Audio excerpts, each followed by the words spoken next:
Really, Ben? Are you sure you want to talk about that? I'm not sure that I want to talk about it, Matthew, but we need to talk about it. I don't think that's a good idea. Look, it's not just me. In fact, this is Bob's idea. And frankly, he's right. I mean, we mentioned it earlier 2 or 3 weeks ago, and I feel like that's enough. We don't want to anger them any more than we already have. Listen, you know what? Quite frankly, the last time, all they did was line up at my door and each shake my hand individually. And that was the worst thing that came of it. This'll be fine. I don't know. How about could we like also talk about like a positive player just to kind of like balance it out a little bit? Oh, we definitely have another positive player. But if we're going to do that, then I also need to balance that out with another negative player. Of course you do. Okay. Because 2 to 1 feels like a good balance to me.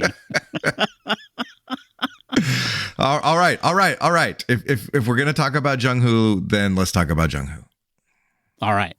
There, Bob, you happy? We're going to talk about the Jung-hoo Lee problem. How do you say wow in Korean? Wow.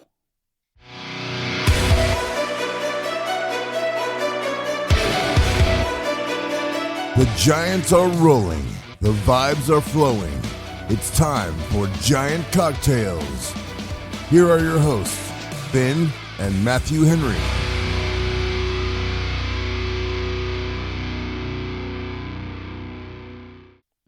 Welcome to episode 303 of Giant Cocktails. Matthew, we're going to go old school. I'm going to give you a little trivia question. Oh, okay. But this is just for you. I mean, the listeners can play along if they want to, but if you beat them to the answer, you beat them to the answer, because we're going to do this right now. You ready? I'm sure. Okay, I'm ready. All right, Matthew. In 2010, when the Giants won their very first World Series championship in San Francisco, this pitcher had a 3.03 ERA. A left-handed reliever, he pitched 32 2/3 innings in 41 games. That's a stat you don't see much anymore. No, that's not a stat that you see very much anymore. Matthew, name that pitcher. Oh, 2010. 2010. 3.03 ERA. That is correct. 32 2/3 innings, 41 games. Oh man. I'm going with the Runzler. I'm going with Dan Runzler. It was Dan the Man Runzler. Very good. Very good. I'm sure all of our listeners at home got that too. It doesn't get any easier than that. Who does not remember Dan the Man from the torture days? Gotta be honest, I didn't remember him. I did not remember that at all. I did not remember that at all. I do remember Wellemeyer, but I do not remember Runzler. And he was a one batter at a time guy, apparently, too. Yeah. Apparently. 41 games, 32 2/3 innings. You know what I really like about Dan Runzler? His name. It's got a cool Z in the middle of it, but totally when you read it, it's totally pronounceable the way it's spelled. Yeah, not like Zidner. Exactly. Yeah. Oh, I didn't want to like overshadow the Runzler. Well, you can't really. But we finally have a Rafael Devers number that fit in with one of our episode numbers. Did you know, Ben, that Rafael Devers has an expected BABIP of 303 for 2025, according to Zips on Fangraphs? Wow, Matthew, that's a very obvious and centered stat. I tried for 302, nothing. Tried for 300, 301, 302. Finally, 303. There was a number that hit. So expected BABIP by Zips. I commend you for finding it. Enough with the banter. Let's talk cocktails. Oh, right. Yes, Matthew. Did you just call Bob Matthew? Oh, damn it. Yes, I did call Bob Matthew, and at least I know that I did that. See, though, it happens. It happens. You spend enough time with a guy, and then the names just start blurring. Yeah, that's true. That's true. I mean, in my mind, you and Bob, basically the same person. We're not too far off, actually. No, it's not too far off. What are you drinking, Ben? Oh, right. Thanks, Matthew. I am drinking a cocktail called The Next Word. Is that a play on The Last Word? I don't know. You'll have to stick around to the end of the show to find out. What are you drinking, Matthew? Bob, I'm drinking a cocktail I'm calling Married in June because unlike Ben, I didn't think of the name of the cocktail right as you were asking me what I was drinking like last episode. I thought of it right before we recorded. And I'm not married to this name, but I'll explain why it's called Married in June at the end of the episode. Why are you looking at me like that? I don't know. I thought the cocktail that I named was fine. I just didn't realize that the name was simpler than I thought it was by the time we got to the end of the show. The secret that you had here is you wrote it down. I don't know that this was such a great name. I don't know, but I guess we'll find out at the end of the show.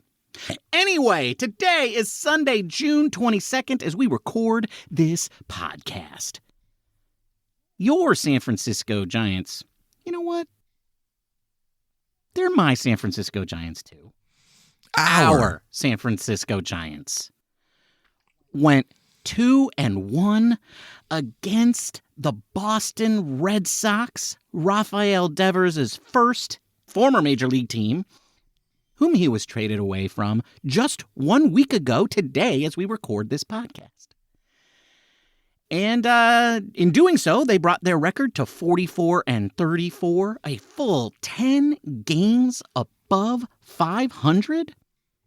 And that means, after a wibbly-wobbly week, they are 3.5 games out of first place behind the stupid Dodgers, but all by themselves in second place, a game and a half ahead of the Padres, and even more than that, ahead of the Arizona Diamondbacks, because it's too hard for me to do simple addition and subtraction when it involves fractions. And the Giants in the wild card spot are in the second wild card spot, 2 games behind the New York Mets and 1 game ahead of the Milwaukee Brewers and a game and a half ahead of the San Diego Padres, who are on the outside looking in right where they belong. Ben, the Giants are 4.5 games ahead of the Diamondbacks. I did the math. And they are 26 games ahead of the Colorado Rockies. Whoa, you did big math. have to take off the shoes for that one. Yes, seriously. I was like, you can't even do that on a regular calculator, right? No, you have to get one of them super big computer calculators. Oh, the Rockies. I like those guys, except when we play them and we don't beat them. But anyway, we're not going to be talking about the Rockies today. We're going to be talking about the Boston Red Sox series and Rafael Devers and some other people like Hayden Birdsong. Landon Roop.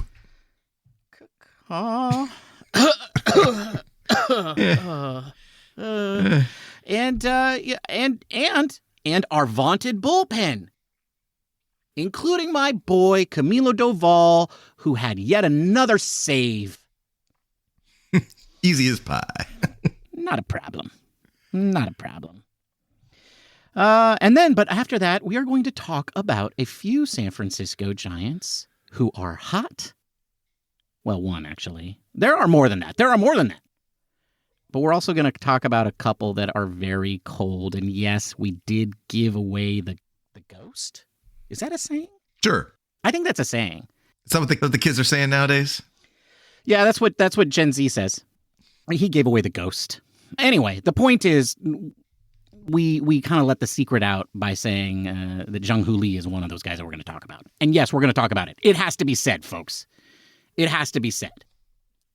But before we get to that, we've got a couple of bit of tidbits. Matthew, take it away. Well, today's game, so the Red Sox have a left fielder named Duran, and he hit a shot into right field, and Yaz went over and got it and fired it into second base, and Duran came into the base hot and overslid the bag a little bit and then reached back to grab the bag. And at the same time, Adames lurches over and tags his tips of his fingers a mere inch before he touches the bag. And the umpire correctly calls him out. Of course, the Red Sox asked for a review. The call was upheld on review. And Duran he insisted he was safe the whole time. Like, he pointed to the dugout, like, review that. Like, he just thought he was safe. And then when he was called out, he's running off the field and the cameras catch him. And he says, "Can I say the real word? Can you beep me out?" Sure, I'll beep you out. Okay. All right. He says, "Phooey." That 3 times in a row, like directed at the second base umpire, who is now walking back to his position as he's running by. And the second base umpire on the third phooey, that was like, "You're out of here," right? And the camera happened to catch his reaction when he got tossed. And it was hilarious because it was like this look of complete surprise. Like, complete surprise that he was just thrown out of the game. Like, shock. And I just made me laugh because I was like, you tell an umpire phooey that 3 times in a row, you're probably going to get run. Yeah, I think that's probably true. And in fact, that's pretty much written into the rule book. And you get to that extreme, you're going to get thrown out. Like, a lot of these times when people get thrown out of the game, it's because the rule book says they have to be. I know everybody's like, "Oh, they shouldn't let them play the game. They shouldn't let them blow off some steam." The rule book really doesn't give a lot of leeway. It doesn't say the umpires may. It says the umpires should or shall. You don't want the umpires just deciding when to enforce rules and when not to. We really don't want to go down that path. But also, dude, he overslid the bag. Get off the field. If he slid in just a straight slide into the bag, he would have been safe because the throw wasn't that close. One last thing. We should probably just mention it. So the Sean Jelly situation. Not a good thing. Never want to hear something like this. This is a comedy show. Moving on. Exactly. The Red Sox series. A series victory that I was confident that we had the entire time. From start to finish. Especially since my boy Hayden Birdsong was starting game 1. I mean, I penned that one in as a victory. I kind of did too, actually. And we could have done it had we actually been able to hit the ball with the bases loaded. Yeah, but Matthew, this is the San Francisco Giants. And I don't think Devers came up during any one of those situations, did he? No, Christian Koss did twice and hit into double plays both times. Now, and then on the broadcast, they were like, well, in Christian Koss's defense, he had the hardest hit ball of the day on that first double play. And I was like, I don't care. It wasn't a hit. And I would have rather him struck out in that situation. Yeah, or like, I don't know, a softly hit fly ball. that would have been nice too. It's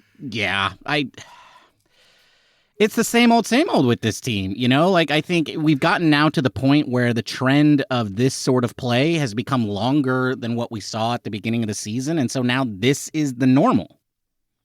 I will say this, Rafael Devers has certainly changed the complexion of this lineup when he comes through, when his spot comes through. Well, I think the big difference is you're starting to look at like, when does his spot come through, right? Exactly. I mean, there was nobody on the team that you were looking for that before he showed up, right? That's a very good point. That is a very good point. Absolutely. Because there's been points where the cynic like me, Matthew, is like, it's the 6, 7, and 8 guys. He's like, there's like 6 guys away until him. But you're right, Matthew. I couldn't even have done that before. Right. So now we've got that. But I will say that it's unrealistic to have 9 offensive players that are above average. Like you're just going to have some guys that are just not above average on offensively. That's just the way it is. I just don't want Christian Koss like level of guys. Can we have someone with like a weighted runs created plus around like 60, maybe even, or like 70? I think we have some of those guys, Matthew. We've got Willie Adamas. Okay, well, don't rub salt in it, Ben. I'm just trying to. Okay. I'm sorry. I have a solution later. We'll talk about that later. Okay. But it was one of those games where he just kept coming up in these situations, and earlier in the season he did come through in a few of those situations, so I must give him credit for that. And so I was kind of hoping, but then he just dashed those hopes like immediately with those double plays. Well, he had a stretch there where he was looking quite good at the plate, and I think I even went and said this is what a good bench player looks like. And that just goes to show that what happens when I open my big fat mouth. Yeah, you should just shut it. Yeah. Unfortunately, I do it 2 times a week, and I record it and I put it out on the internet. Even weirder, other people download it and listen to it. So yeah, I mean, it looked like that was going to change, and then he just didn't get a lot of playing time after that, and then of course, he ended up being the odd man out when Rafael Devers, when Dom Smith and Nick Johnson showed up. Yes. All right. The other thing that we should talk about in this game was my boy Hayden Birdsong. And this was really frustrating. I'm sure for him. Absolutely. But it was like he was cruising. Yeah. 7 up, 7 down. Just cruising. You're like, yeah, my boy. He's like having the game. Like, yeah, he's going to just shut down these guys. And then Rafael Devers is going to hit 4 home runs. And then, yeah. And then, nope. He just didn't know where the pitches were going. And he lost control of everything. Barely gets out of it after a little bit of damage. Gets into another bad situation, and then has to come out of the game much earlier than we would like. And then, but luckily our offense, picking up our struggling pitching for once. But then, Sean Jelly comes in and, ends up getting the loss. And then, the Giants just can't follow through. So there you go. What I thought was going to be a victory was a bitter defeat. And that brings us to game 2, where the guy who used to be the best hitter on our team, Elliot Ramos, hits a leadoff home run. And boy, it's a lot. Having him hit leadoff makes the lineup look a little bit different too, doesn't it? It does. And I must say on this game, I was a little upset because I turned the game on exactly like 1 minute too late. When the leadoff homer happens and you got to go back and watch it, it just takes away a little bit of the excitement. Yeah, because you know that it already happened. I know, but you got to then just watch it over and over again, and then from every alternate broadcast's viewpoint, and then it feels much more fun. That's a good point. I didn't do that. I'll go back and do that. Yeah. Well, you know what I did do that for was the next home run. Oh, yes. How was the Red Sox call on Devers' first home run as a Giant?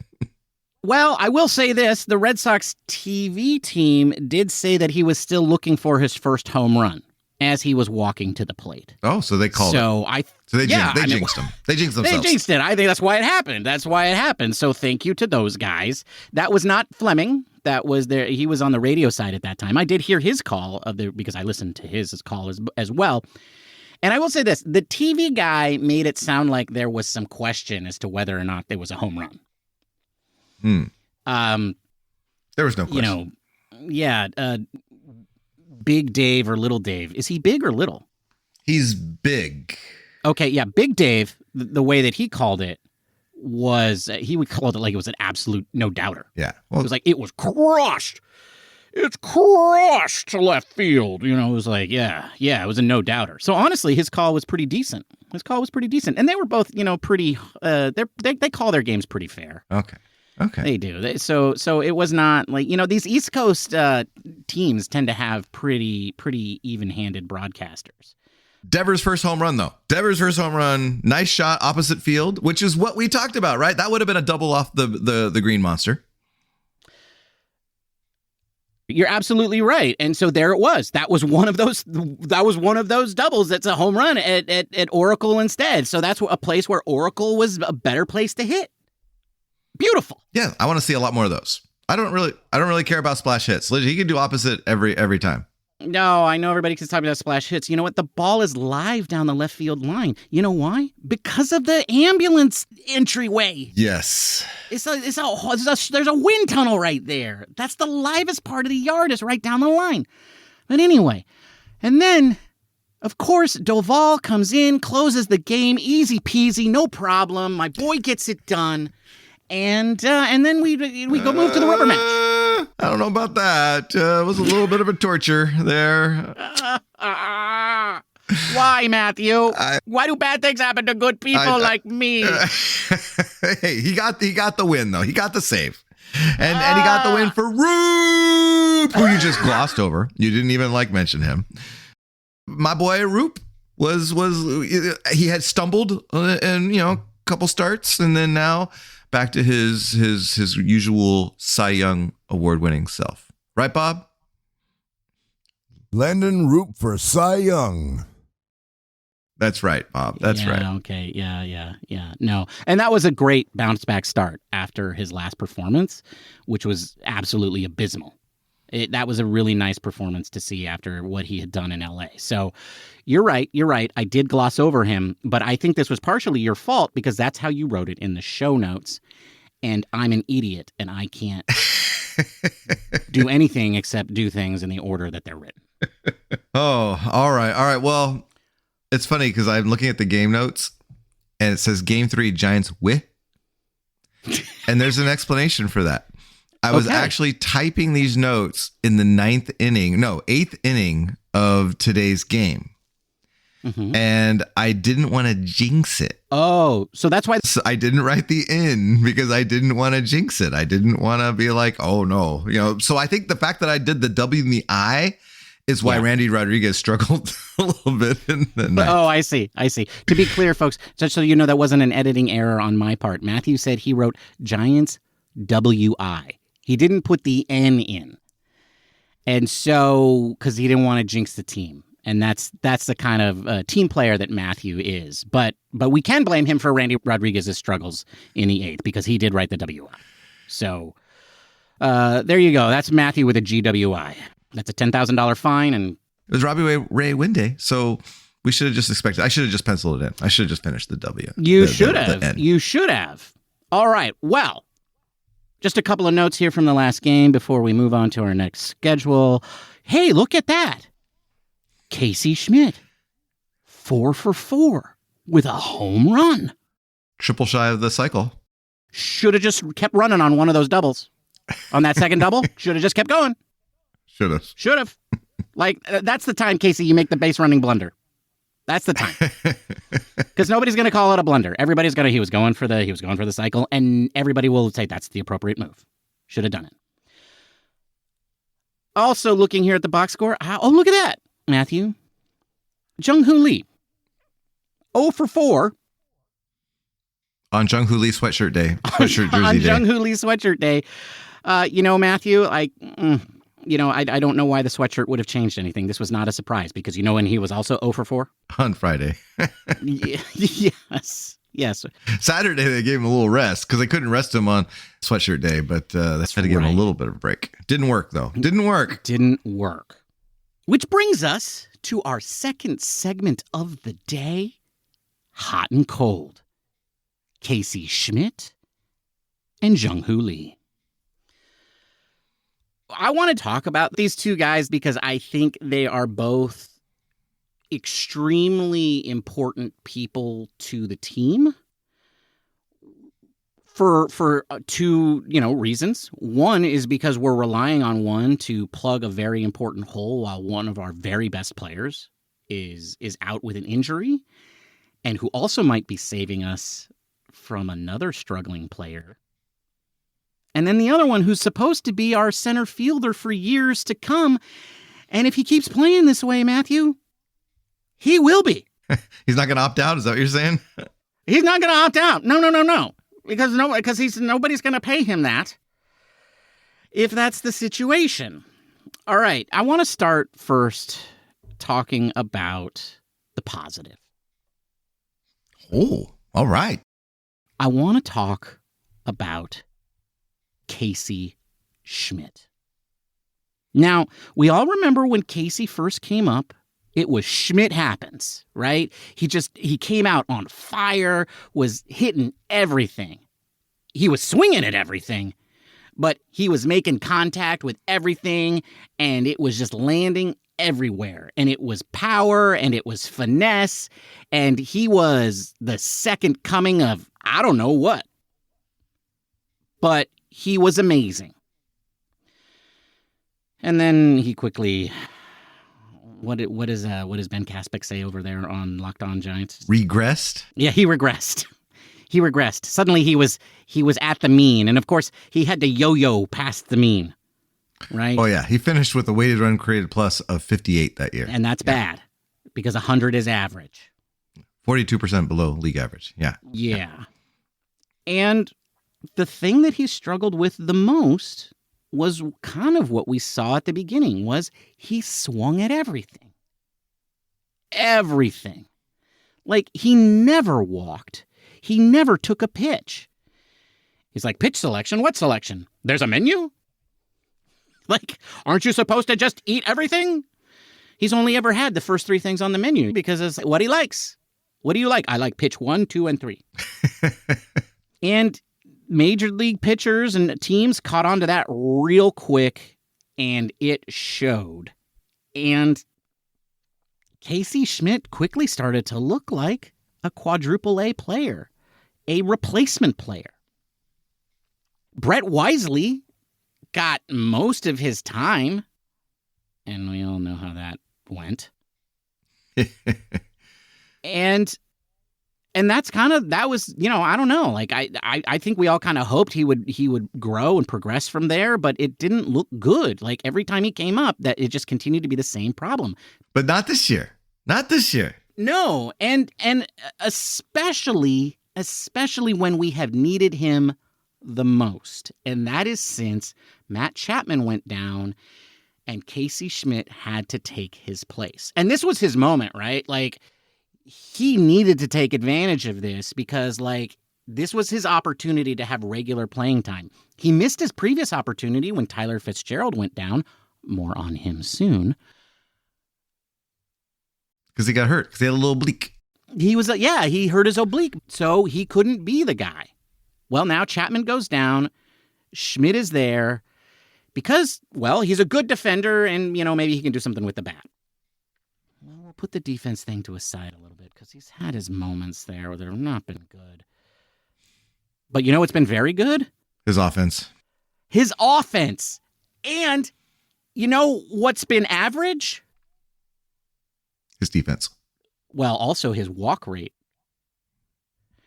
Oh, yes. And that's good.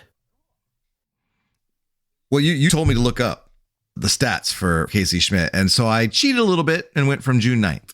Okay. So the day that he took over for Matt Chapman, because that's really when we needed him.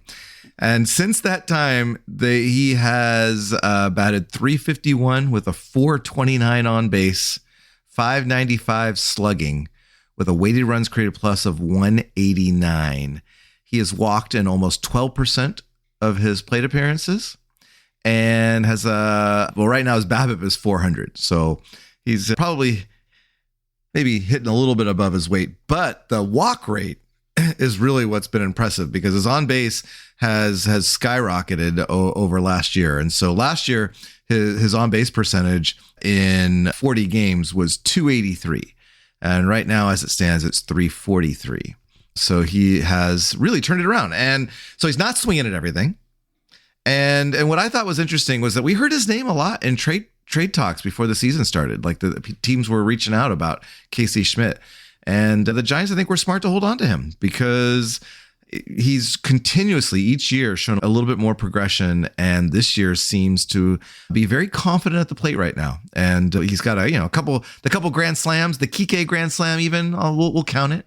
Then showing some power. I feel like he could continue to play after Chapman comes back. Yeah, I agree. And, I will say this. Like you mentioned his BABIP. Everybody's always trying to take away your hits. BABIP, BABIP, BABIP. But you know what they can't take away? The walks and the home runs. He's being more selective and he's hitting home runs. But yes, Matthew, you're right.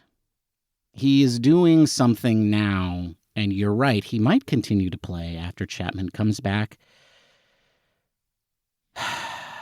Because in that same time, Matthew, that same 2-week period, there is another guy who has been not so good. He is hitting 143 with a weighted runs created plus of 16. Lowest on the team, by the way, of all players with one plate appearance since June 9th. And if you look at his time before that, hasn't been very good. And that is your everyday second baseman, Tyler Fitzgerald. And this one hurts, dude. Like, I really wanted Tyler to work out and be great. He had one good surge way back when they were in Philadelphia. And it has been cold silence since then. I went on the record saying that he was going to be a top 5 second baseman this year. And he has been anything but. When you're getting out hit by Andrew Kazizner, it's not a good thing. He's being out hit by Gerard. Okay? He's being out hit by Gerard. Who had waited a long time to get his one hit. That's right. And he only had 11 plate appearances. He's being out hit by Christian Koss, Matthew, with his 9 plate appearances. Yeah, well, right now, there's really no difference between Christian Koss and Tyler Fitzgerald. Yeah, I would agree. And this has been going on for a while. It's been more than 2 weeks.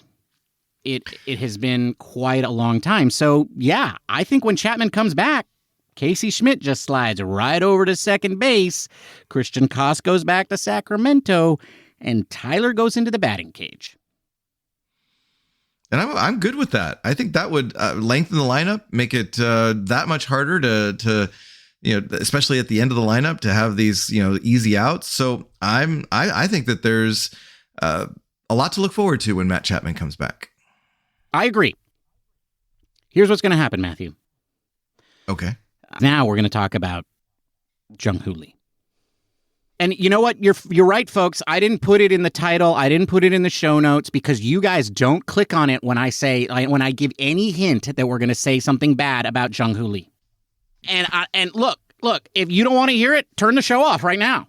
If you're like, I don't want to hear it. No, don't turn the show off right now. Don't.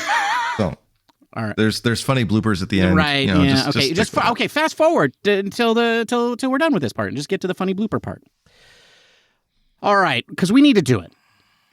Nobody's talking about this. Nobody is talking about this. Everybody was talking about how he was a superstar in the making when he was, the hottest thing on the planet all the way back in March and April when he was hitting .323 with a .320 on-base percentage and a .542 slugging percentage.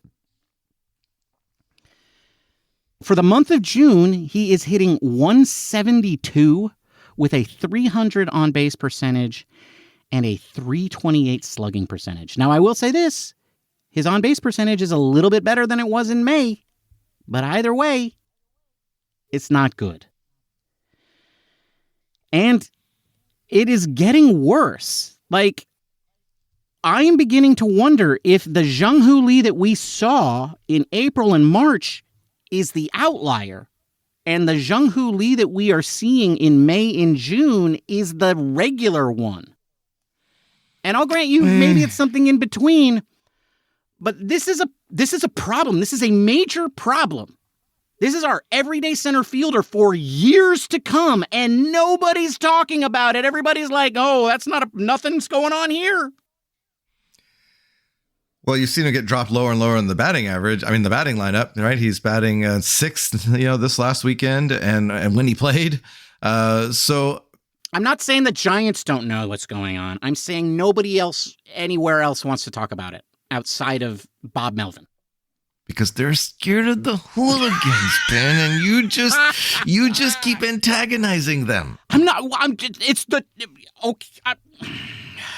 I just want you to know, folks, that we don't live anywhere near each other. Okay, so if you're going to attack one of us, attack Ben, East Bay. East Bay. That's where you want to be. What's going on here? Like, you and I did a deep dive through his stats, and like we looked at all the crazy stats. We were looking at charts and graphs and like pitch charts and heat maps. We were looking at the x-intercept and the y-intercept. Still have no idea what that means, but I don't know what it means either, but there is a 10% difference. And that was the only thing we could find that was maybe even like different. Was that y? Oh wait, no, it's the ideal attack angle. So he's not ideally attacking. And so I don't know. The heat map was interesting because it showed that he was like, there were a lot more of the strike zone that he was hitting hard in April. And then there was just straight down the middle is what he's hitting hard right now. It's in April and May, his whole strike zone was red, especially in the upper outer two thirds and in the middle and bottom third, outside third. Now the only red spot is straight down the middle. That's the only place that you can't really throw a pitch against Jung-Hoo Lee and get away with it. If you're in the strike zone anywhere else, he's not good. And it doesn't really look like that where they're pitching him has changed tremendously. It's just, I don't know, like something's changed. And he's not. Personally, I think he was really upset with how bad that sweatshirt looked. I mean, they made him wear it though, like in a promo. Like I feel like he was really bothered by it. I think now that it's over and in the past, maybe he'll start hitting again. So you're saying this is what we're going to put on the show? It's better. What other reason do you have? You didn't have a reason. I'm just speculating. I want a reason from somebody. I just gave you one. I double dog dare any Giants writer to write a story about Jung-Hoo Lee struggling. I double dog dare the Giants post-game show to talk about it. Well, maybe if we get a writer on the show, we can ask him about it. Talk about maybe? What? What did you say? I said, maybe if we get a writer on the show, we could ask him about it. Maybe we could. All right. Well, so look, my point is that like the Jung-Hoo Lee plummeting stats is a real thing. It is happening. And nobody's talking about it. And I'm sure the Giants are trying to deal with it. But if somebody anywhere who's smarter than us could talk about it, that would be nice. And I know it involves saying like, hey, Jung-Hoo Lee, he's been sucking lately. And yeah, the hooligans, they're not going to like it. I can tell you from personal experience. But can anybody please talk about this? Just somebody? Somebody? All right. We are so over. I'm going to have so much editing to do. Oh, sucks. It's because you can't shut up. This episode is running long because Ben can't shut up. That's right. That's right. Thank you, Bob. All right, Matthew, it's time to talk about who's coming next. And I don't know. Oh, I do know. The Miami Marlins. Yes. I don't want to. They were swept by the Rockies. That makes me I remember the last time we played them and it was way closer than it should have been. And I don't want to. I'd rather play a hard team than one of these because like, they're just going to piss me off. And like, I don't know. They're going to go 2 for 3 and barely win one of them. Man, you were just Mr. Downer. Because that's what they do! Like, what?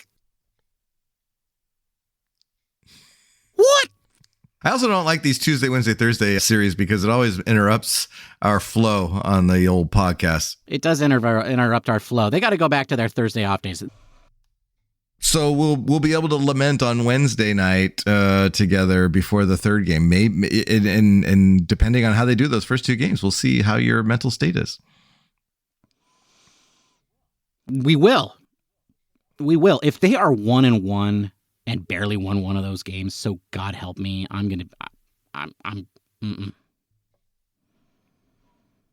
mm-mm. Can you just win? Isn't it time for the booze, boys? Yes, Bob. I'm going to be drinking now and through the first two games of the Marlins series, and if the Giants haven't won both of them, I'm going to be drinking all the way through the third one. What are you drinking, Ben? Bob, as I told you at the beginning of the show, I am drinking a cocktail called The Next Word. Why did I call it a next word? Because it's basically a last word where I changed two of the ingredients. So what's in it? Well, like a last word, it has 1 ounce of gin and 1 ounce of Green Chartreuse. Yeah, I know it's hard to find. I'm sorry. Do your best. Then it has 1 ounce of Apricot Liqueur instead of the cherry liqueur, and then 1 ounce of key lime juice instead of regular lime juice. And yes, you're going to have to squeeze a lot of key limes because they're tiny. It's like squeezing kumquats. And you know how that is. You put all of those into a shaker with ice, you shake them until they are chilled, and then you strain them into a coupe glass and you garnish it with a couple of cherries. Or if you have some candied apricots or whatever, a dried apricot, that would be appropriate as well. And that is how you make the next word. And that's what I'm drinking, Bob. That's a tasty cocktail. It was actually really pleasant. I really enjoyed it. I don't think I liked it as much as a last word, but it was pretty close. What are you drinking, Matthew? Bob, I'm drinking a cocktail that I named Married in June. I'll tell you why after I give you the ingredients. It's got 1 3/4 ounces of gin, a 1/2 ounce of Maraschino Liqueur, a 1/2 ounce of Ginger Liqueur, 3/4 ounces of lemon juice, 1 barspoon of simple syrup, which is optional, but I felt like it needed a little bit more sweetness when I made mine, so I put a little more in there, and 1 dash of Peychaud's bitters. Peychaud's is important because it turns it a lovely pink. And so when I saw the color and I was trying to figure out a name, I was like, it's June. This would be a good like bridal shower kind of cocktail. And so I named it Married in June. So that's the story behind it. Maybe not the best name, but I'm liking it now. I'm warming up to it. Anyway, you take all those ingredients into a cocktail shaker with ice, give it a good shake until well chilled, say 10 to 12 seconds. Double strain it into a coupe glass, and you can garnish it with a lemon wheel or a maraschino cherry, preferably a Luxardo. So that's what I'm drinking, Bob. Married in June. That's a tasty cocktail. It is. It's good. It's like a riff on aviation, but I liked it. It was yummy. Matthew, you could have called that the June bug, the June swoon, the June cleaver. Yeah, you're right. But last week, my significant other hosted a bridal party at her home, and they all got ready for their wedding, and they were drinking champagne and all that. So it was kind of in my mind. There was reasons. June buffoon. Ooh, June buffoon. That was a good one. Yeah, you could have named it after your brother. I'm a June buffoon. You are the biggest buffoon. And that's a wrap, folks. Thank you for joining us. We'll be back on Thursday with more Giants content. Yes, I forgot what day it was. If you can't, I do that all the time. That means the show was a good one. When we get to the end of the show and we're saying the wrap and we don't remember what day of the week it is next, it's been a good show. And here's the thing.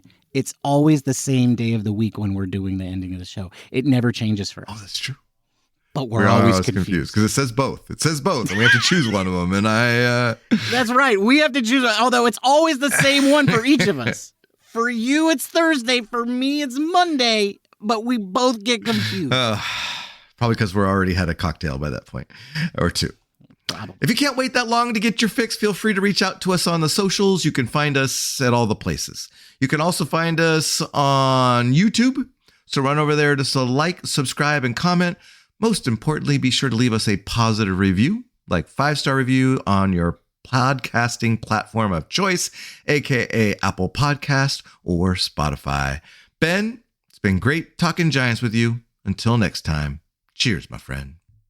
Matthew, I really want to drag this out, but I've already made this show go way longer than it should have. I talked about Shohei Ohtani, which I cut out of the show. And then I talked way too long about Casey Schmitt. No, Tyler Fitzgerald. One of them. I don't remember. Yeah. We talked about one of those guys too long. And then everybody thinks I talked about the Jung Hoo Lee thing too long. Anyway, my point is, cheers, Matthew. Bye, everybody. Goodbye. Thank you for listening to the Giant Cocktails Podcast. Until next time, bottoms up.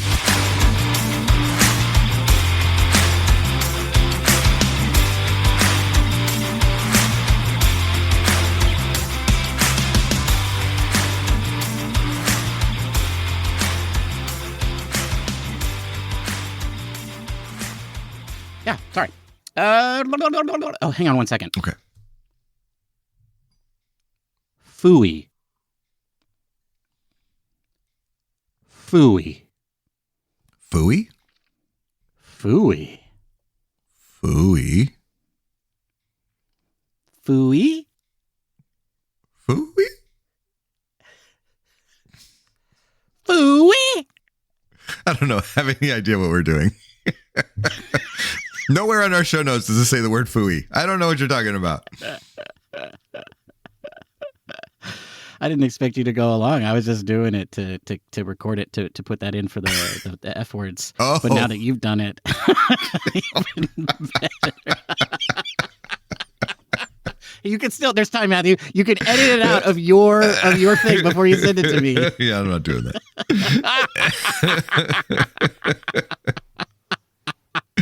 All right. See, now you're getting all confused. All right, it's an hour, man. We were freaking recording for an hour. Once we moved to Jung Hoo Lee, that's when things got on the side. Maybe I will have to. I'll cut out the Shohei Ohtani, and then I'll get to the end of the Jung Hoo Lee discussion. We went weird on the Jung Hoo Lee. You didn't want to say bad things about him. You didn't. I didn't. I love the man. What? Okay, you love me, but that doesn't mean you want me to be the fucking center fielder for the goddamn San Francisco Giants, does it? Fuck me. All right. You could cut out the sweatshirt crap. I don't care. All right. I got to go though. All right, go have naked skinny dipping. I don't care. Whatever it is. Just go away.